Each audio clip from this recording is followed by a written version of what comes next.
rights, to stop preaching and teaching hatred against non-Muslims, to stop financing the terrorist organization all over the world.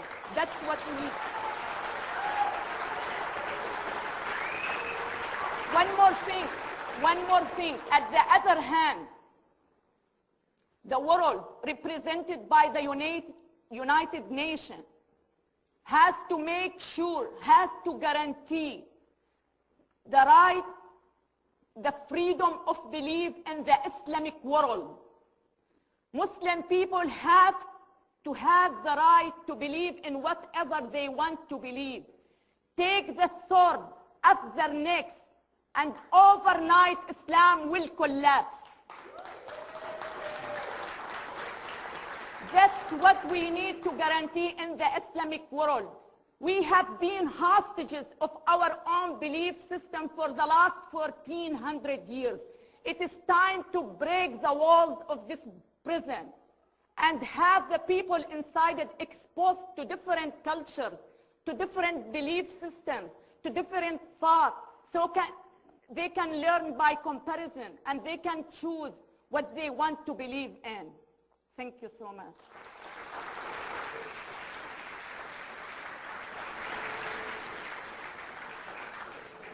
Thank you. Dr. Brooke. The appropriate response to the threat of totalitarian Islam is to defeat it. The appropriate response is war, real war. Not this pretend war that we've been involved in Afghanistan and Iraq.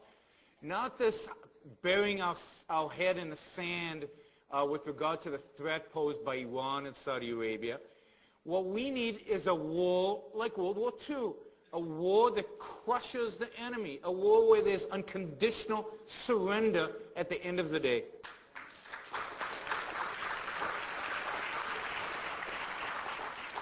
Much of what gets Islamic totalitarians going, particularly those here in the West, in the US, in Europe, and elsewhere, is the notion that they can be successful, is the belief that success is possible.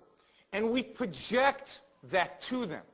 We convince them of that fact every day, every single day, as our soldiers die building sewers for Iraqis, as our soldiers die because they're afraid to bomb a mosque, as we putz around in a social services war in Iraq instead of beating the enemy that we face.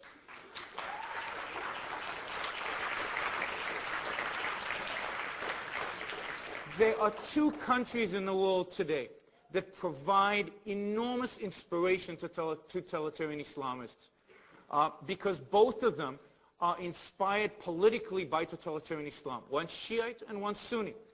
Iran, where totalitarian Islam is the Iranian government. They are the Iranian regime, its educational institution. Everything about Iran is about totalitarian Islam.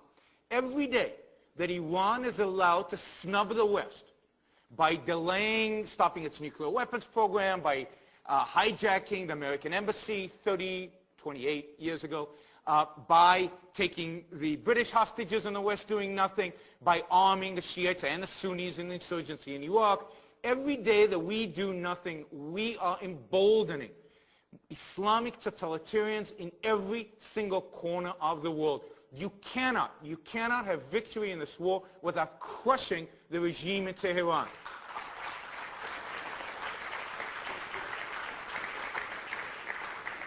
And I agree completely with Dr. Sultan. After that, something has to be done with the Saudis, whether it's militarily, whether it's political. That regime has to change dramatically and fast. But first you need them to understand what happens if they don't. And we have not done that. Not in Afghanistan, not in Iraq. We have not conveyed, like we did to fascists in World War II. After World War II, there were no Nazis, no political movement of Nazis, and there was no political movement of imperial Japanese because they saw what happened. It was unquestionable that they were defeated, that they were crushed. We need the same thing to happen now.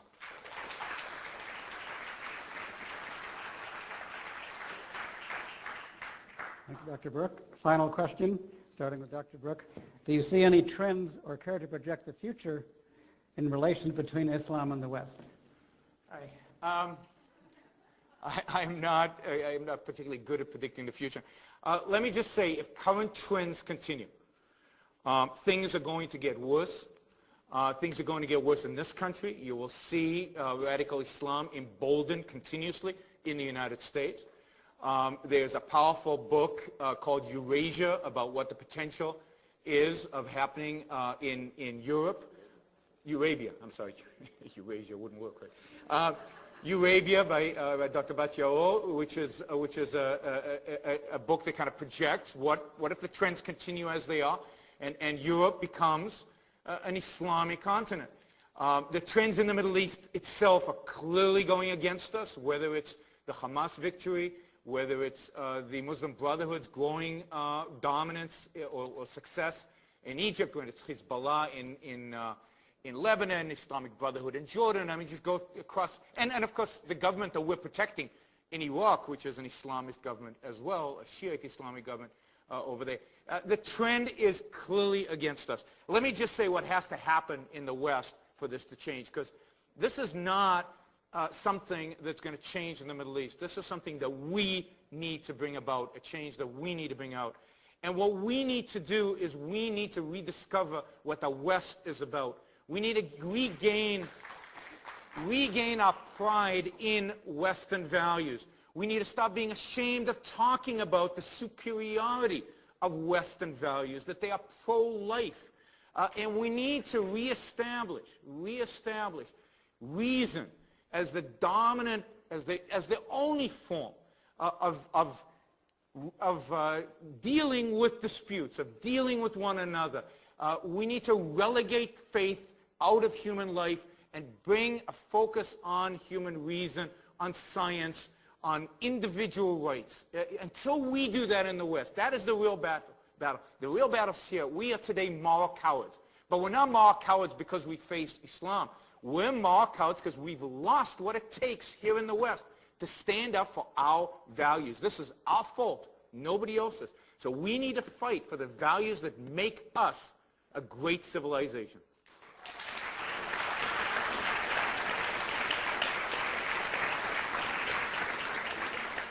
Dr. Sultan. Unfortunately, I don't see the picture is very rosy, so it's hard for me to predict the future. But the only hope I have that if we can reconstruct the Muslim mentality, we need to recreate a new generation with a new process of thinking, with a new mentality clean of hatred. As we said, we need to open the Islamic world to the outside world, so people in the Islamic prison can be exposed to different cultures, to different belief systems. We have to guarantee their freedom of belief so they can examine their religion under the microscope and compare it with other religions, and they can choose whatever it fits, you know, their situation now. This is the only hope I have for the future. And I believe, you know, from my experience as a well-known writer in the Arabic world, I believe the internet is playing a major role. I'm very optimistic about it. The process of changing already started, but it is slow, but it's steady. And I can assure you, if we cannot see the fruits of this process in our lifetime, we need 2 generations of Muslims